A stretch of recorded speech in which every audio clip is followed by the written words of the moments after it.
Hello दोस्तों, कैसे हैं आप सब। मैं आरबी लेगा हमारे और आपके अपने यूट्यूब चैनल मैथ्स टॉपिक पर आप सभी का एक बार फिर से हार्दिक स्वागत करता हूं, हार्दिक अभिनंदन करता हूं।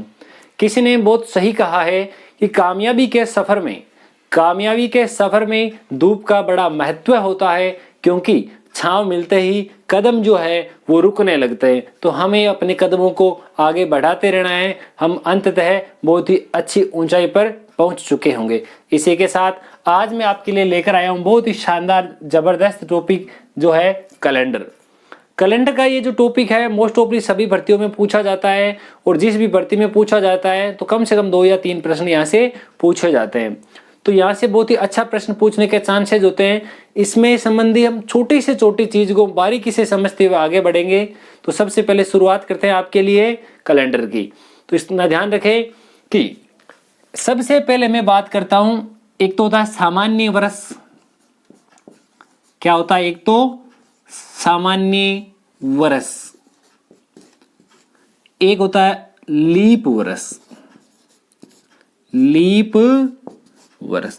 अब हमें पता होना चाहिए कि सामान्य वर्ष क्या होता है, लीप वर्ष। सामान्य वर्ष को एक और नाम से जाना जाता है जिसको कहते हैं अलीप वर्ष, या फिर आप इसको ऐसा भी कह सकते हो कि एक साधारण वर्ष की बात हो रही है। कौन से साल की बात हो रही है? एक साधारण से किसी वर्ष की बात हो रही है, जिसमें हमें पता है कि 365 दिन होते हैं। कितने दिन होते हैं? 365 दिन। और लीप वर्ष में 366 दिन होते हैं। एक लीप वर्ष में दिनों की संख्या कितनी होती है? 366 दिन। तो देखिए यहां पर हमारे पास में इन दिनों की संख्या का एक अंतर है। तो हमें यह ध्यान रखना है कि लीप वर्ष और अलीप वर्ष का पता कैसे करते हैं। जिस किसी क्षेत्र में, जिस भी साल में, जैसे मेरे पास में लिखा हुआ है 2002, 2020, कोई भी हमारे पास सन लिखी हुई है, अगर उसमें 4 का भाग, यदि उस संख्या में 4 का भाग पूरा जाता है, तब वह हमारे पास लीप वर्ष कहलाता है। हमें ध्यान रखना है कि जिसमें 4 का भाग पूरा जाता है वह हमारे पास लीप वर्ष कहलाता है। इसी के साथ बहुत ही महत्वपूर्ण बात ये ध्यान रखें दोस्तों कि जिस सेशन में, जिस साल में 400 का पूरा भाग जाता है, किसका भाग जा रहा है? 400 का पूरा भाग जाता है, वह आपके लिए शताब्दी वर्ष कहलाता है। क्या कहलाता है? शताब्दी वर्ष। यहीं पे विद्यार्थी अक्सर मात खा जाते हैं कि शताब्दी वर्ष जो है वो सोच लेते हैं कि प्रति 100 साल से आता होगा। जी नहीं, जिसमें 400 का पूरा भाग जाता है वह हमारे पास शताब्दी वर्ष कहलाता है। ये हमारे पास चीज हो गई। अब इनके आगे बढ़ते हैं हम। सामान्य वर्ष से संबंधित और लीप वर्ष से संबंधित हमारे जो है कॉम्पिटिशन्स एग्जाम में, उनमें किस प्रकार के प्रश्न पूछे जाते हैं, हर एक प्रकार के प्रश्न को हम अच्छी प्रकार से डिस्कस करने वाले हैं। उन्हीं के साथ साथ हम उन प्रश्नों को भी टच करने वाले हैं जो पीछे प्रीवियस एग्जाम में पूछे जा चुके हैं। तो बने रहिए हमारे साथ, हमारे इसी वीडियो में। देखिए क्या किस प्रकार से, देखिए हम आगे किस प्रकार से देखते हैं इनका। हमने देखा लीप वर्ष होता है, अलीप वर्ष होता है, और शताब्दी वर्ष भी होता है। अब हमें पता होना चाहिए कि हमारी जो पृथ्वी है वो सूर्य के चारों ओर चक्कर लगाती है, और वह चक्कर लगाने में कितना समय लेती है? 365 सही 1/4 हमारे पास इतने दिन लेती है। कितने दिन का समय लेती है? इतने। ये हमारे पास एक सौर वर्ष कहलाता है। जब पृथ्वी सूर्य के चारों ओर एक चक्कर पूरा कर लेती है उसको सौर वर्ष कहा जाता है। 365 दिन तो पूरे लिए जाते हैं, और 1/4 दिन, इस 1/4 को मैं ऐसे भी समझ सकता हूं, पूरा यहां पर क्या लिया जाता है? इसमें 5 तो घंटे लिए जाते हैं, 48 इसमें हमारे पास में जो है वो मिनट ली जाती है। कितने मिनट ली जाती है?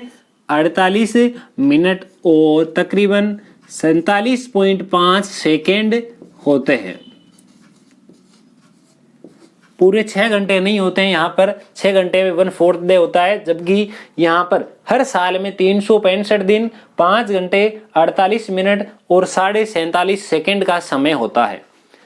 ये 1/4 दिन और 1/4 दिन मिलके आधा दिन बना लिया, और जैसे आधा दिन और हो जाता है तो हर 4 साल से 1 दिन बढ़ जाता है, जिसे हम 29 फरवरी के नाम से जानते हैं।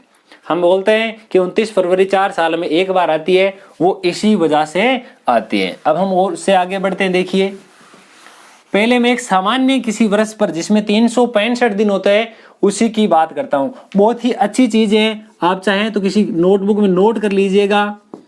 पहली चीज, एक सामान्य वर्ष, एक सामान्य वर्ष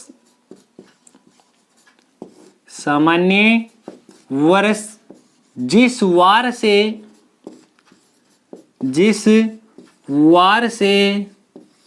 शुरू होता है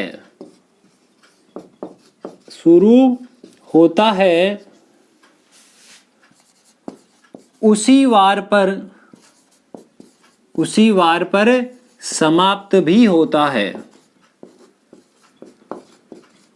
यानी सीधी सी हम बात कह सकते हैं, एक ऐसा वर्ष जो सामान्य वर्ष है, जो अलीप वर्ष है, जिसमें दिनों की संख्या हमारे पास 365 है, तो उसमें 1 जनवरी के दिन वही वार होगा जो 31 दिसंबर के दिन वार होता है। तो देखिए प्रश्न किस प्रकार से बनता है।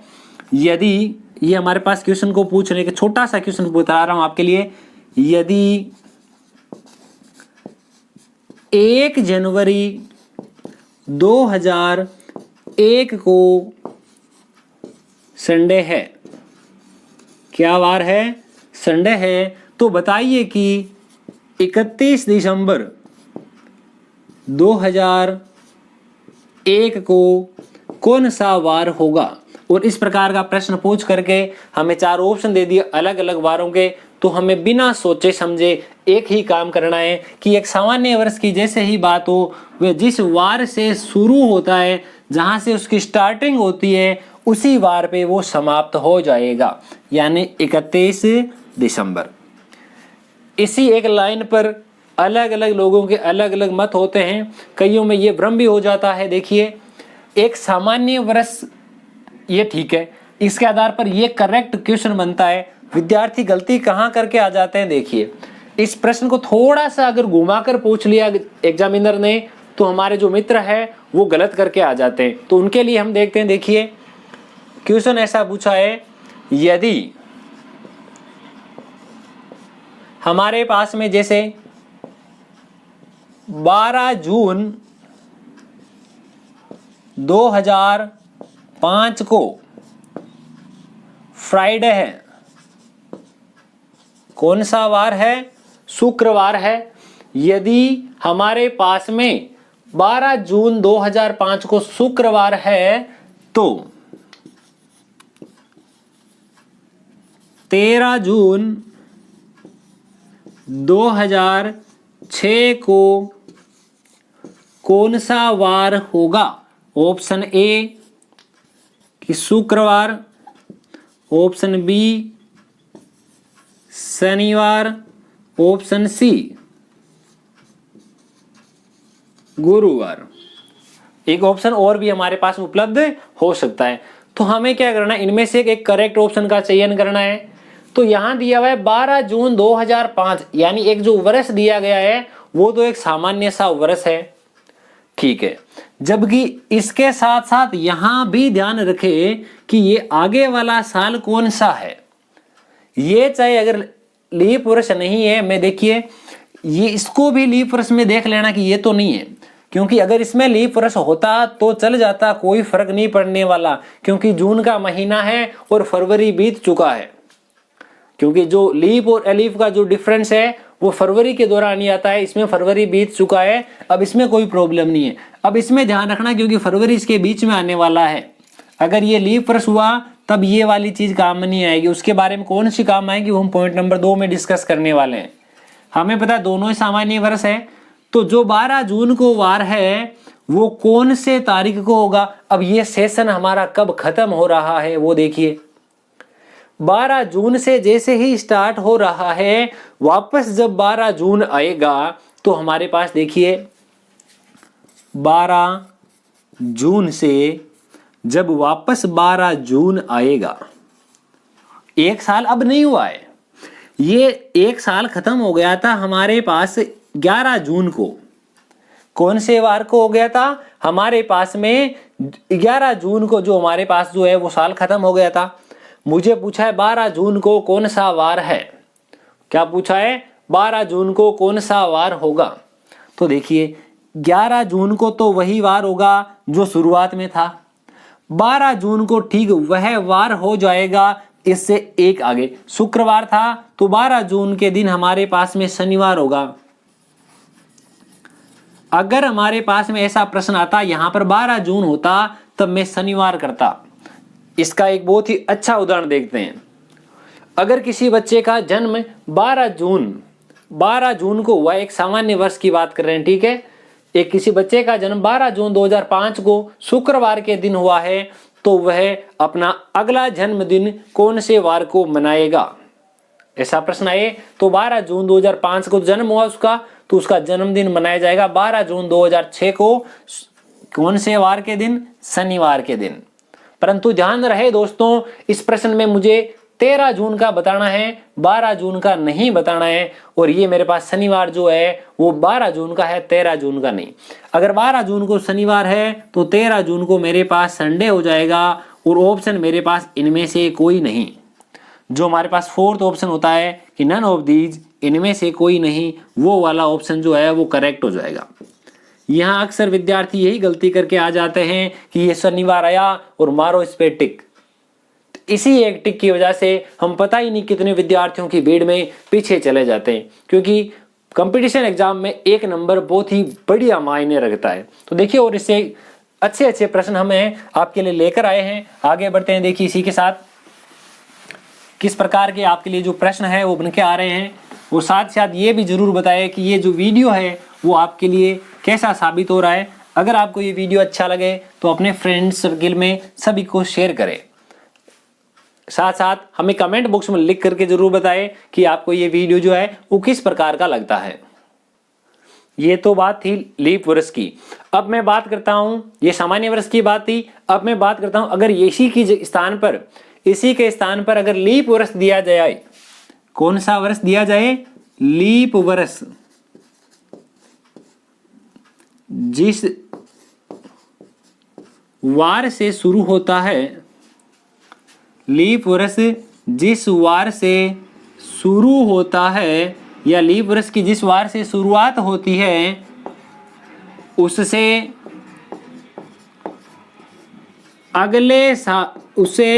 अगले वार पर समाप्त होता है। यानी जिस वार से वो शुरू हुआ है उससे ठीक अगले वार पे वह जो है वो हमारे पास समाप्त होगा। पॉइंटों का विशेष ध्यान रखें, बहुत ही अच्छे पॉइंट हैं दोनों के दोनों। पहले वाला था अगर एक सामान्य साल है तो जिस वर्ष से शुरू हुआ है, यानी जिस वार से शुरू हुआ है उसी वार पे समाप्त हो जाएगा। लीप वर्ष, एक लीप वर्ष में, यानी इसी साल की बात कर लेते हैं, 1 जनवरी 2020 को यदि सोमवार था तो 31 दिसंबर 2020 को कौन सा वार होगा?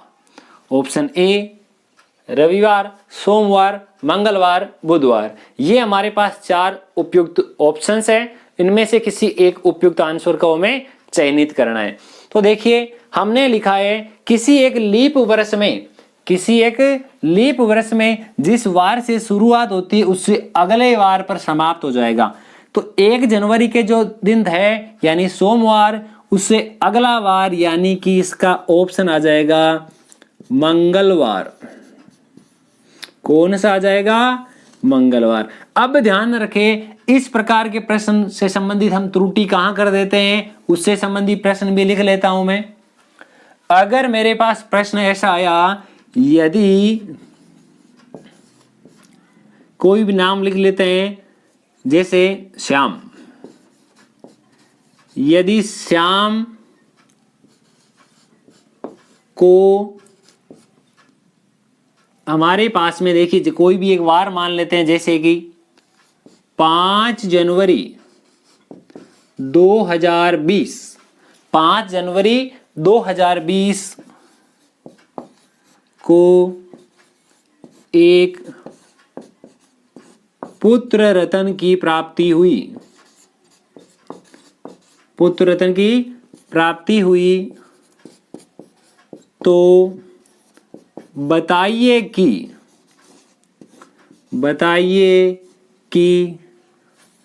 वह अपने पुत्र का अगला जन्म दिवस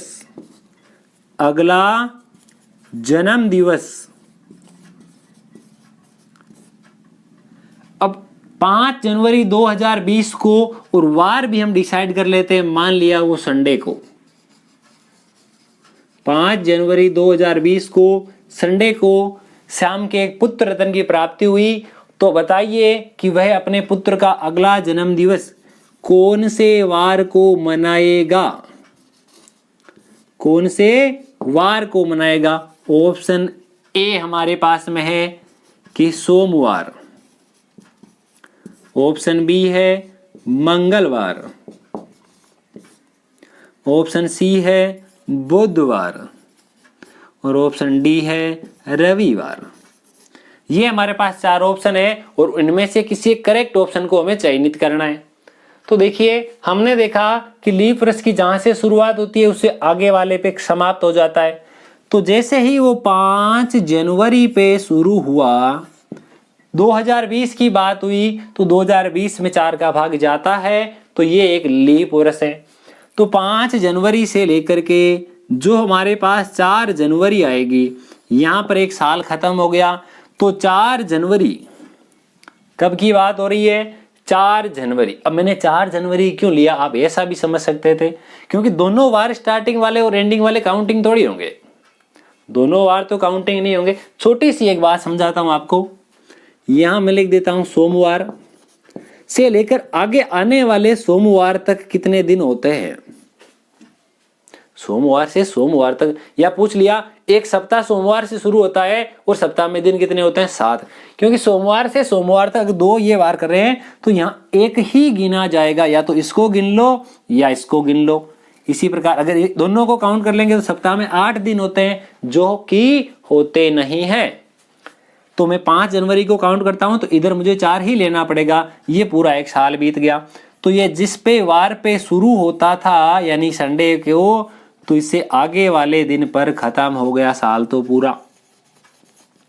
मंडे के दिन वो पूरा साल बीत गया।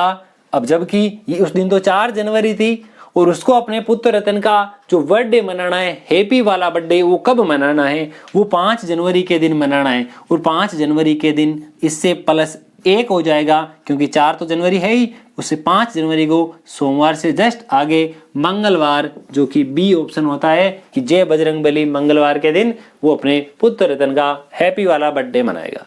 तो इसी के साथ दोस्तों, आज की वीडियो में बस इतना ही। बने रहिए हमारे साथ। ये आपको वीडियो किस प्रकार का लगता है कमेंट सेक्शन में लिखकर जरूर बताएं, ताकि हमारे जो वीडियोज आते हैं उनमें आपका जो सजेशन है वो बहुत ही अच्छे मायने रखता है। आपकी सजेशन के अनुसार हर वीडियो में इम्प्रूवमेंट मिलेगा आपको। थैंक यू, धन्यवाद। मिलते हैं इसी प्रकार के एक शानदार वीडियो के साथ।